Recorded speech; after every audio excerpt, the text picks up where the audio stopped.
అసలు ఈ రాష్ట్ర చరిత్రలో ఎన్నో ప్రభుత్వాలు వచ్చాయి అధ్యక్ష. ఏ ప్రభుత్వ హయాంలో కూడా ఎలాంటి సంఘటనలు అయితే జరగలేదు అధ్యక్ష. అవి ఈ ప్రభుత్వం వచ్చాక 2 సంఘటనలు జరిగాయి అధ్యక్ష. తిరుమలలో తీసుకుంటే ఈ జనవరి 9న జరిగింది అధ్యక్ష. 6 ప్రాణాలు పోయాయి, 24 మందికి గాయాలయ్యాయి అధ్యక్ష. అసలు ఈ దేశ చరిత్రలోనే స్వాతంత్రం రాకముందు అవ్వచ్చు, వచ్చాక అవ్వచ్చు, తిరుమల దివ్య క్షేత్రంలో మాత్రం ఇలాంటి సంఘటన ఎప్పుడు జరగలేదు అధ్యక్ష. అది ఇప్పుడు జరగడం నిజంగా దురదృష్టకరం. ఈ సంఘటన జరగడం నిజంగా ఇందులో రాష్ట్ర ప్రభుత్వ వైఫల్యము, అలాగే టీటీడీ పాలక మండలి వైఫల్యం క్లియర్ గా కనిపిస్తుంది. ఏర్పాటు చేయడంలో వాళ్ళు ఘోరంగా విఫలమయ్యారు అధ్యక్ష. అలాగే అది ఆ సంఘటన జరగకముందే సింహాచలంలో ఇలాగ 7 చనిపోయారు గోడ కూలి అధ్యక్ష. అసలు నా క్వశ్చన్ ఏంటంటే, ఇప్పుడు తిరుపతి విషయం తీసుకుంటే ఆ సంఘటన జరిగిన వెంటనే ఈస్ట్ ఎంఆర్ పల్లి పోలీస్ స్టేషన్ లో 2 ఎంఆర్ఓలు పోలీసులకు ఫిర్యాదు చేశారు అధ్యక్ష.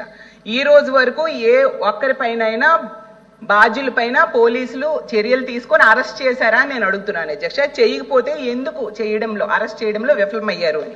అలాగే ఈ సంఘటన జరిగిన వెంటనే సాక్షాత్తు డిప్యూటీ సీఎం గారు వెళ్ళి ఆ తిరుమల వెళ్ళి TTD chairman, TTD EO, TTD AEO 3 బాధ్యులు వాళ్ళ నిర్లక్ష్యం వలన ఈ దుర్ఘటన జరిగిందని చెప్పారు అధ్యక్ష. మరి వాళ్ళ నిర్లక్ష్యం వల్ల జరిగిందని డిప్యూటీ సీఎం గారే చెప్పారు కదా అధ్యక్ష. వాళ్ళ మీద ఏమైనా చర్యలు ప్రభుత్వం తీసుకుందా అని అడుగుతున్నాను అధ్యక్ష.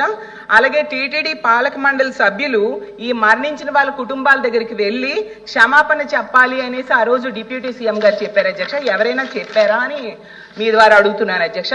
అలాగే సౌకర్యాలు కల్పించే బాధ్యత టీటీడీ పాలక మండలిదని సాక్షాత్తు సీఎం గారు చెప్పారు అధ్యక్ష. పాలక మండలి మీద ఏమైనా చర్యలు తీసుకున్నారని అడుగుతున్నాను.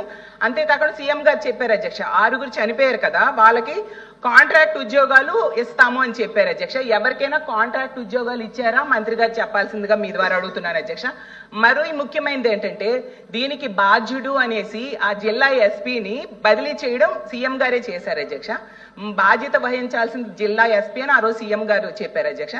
మళ్ళీ ఎందుకు అధ్యక్ష మొన్ననే ఆ ఎస్పీ సుబ్బరాయుడు అనే ఆయన్ని మళ్ళీ ఎందుకు నియమించారు అధ్యక్ష? అసలు ఎలా నియమించారు, ఎందుకు నియమించారు అధ్యక్ష? అది